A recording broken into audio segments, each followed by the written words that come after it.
This is the last piece of employment data that they will see before its first interest rates meeting. But how soon do you think, in terms of reaction from today, do you think it's kind of a wait and see closer to when they do meet?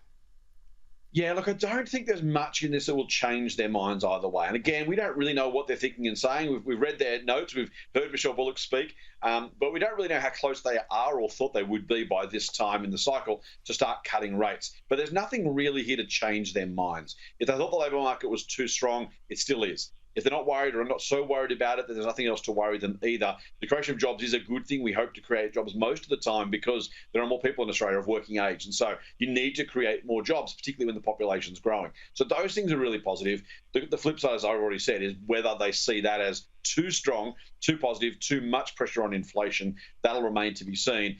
And of course, we've already heard from S&P earlier in the week talking about the impact on the state budgets of wage rises, if and when they do come through in the private and public sectors, and how much impact that'll have on the RBA's thinking also remains to be seen. So plenty for them to consider. More data to come out too. We'll see more retail sales data. We'll see another monthly inflation read. So there's a lot more to come before they have to make that call. But yeah, as I said, nothing in today's data to change their minds. Whichever way they're already going to go, I suggest this is pretty much just going to be grist for the mill.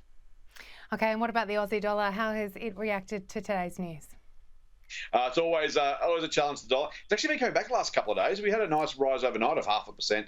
So realistically, again, not much in the way of instant response to the news itself. Very much more, as we've talked about before, the impact is the US dollar strength rather than Aussie dollar weakness. Where the US dollar goes, other currencies are getting absolutely steamrolled on the way through. So it's going to be a US story, I think, for a while yet. Of course, an inauguration coming up in only a few days' time, and then what happens after that will be what the market is watching.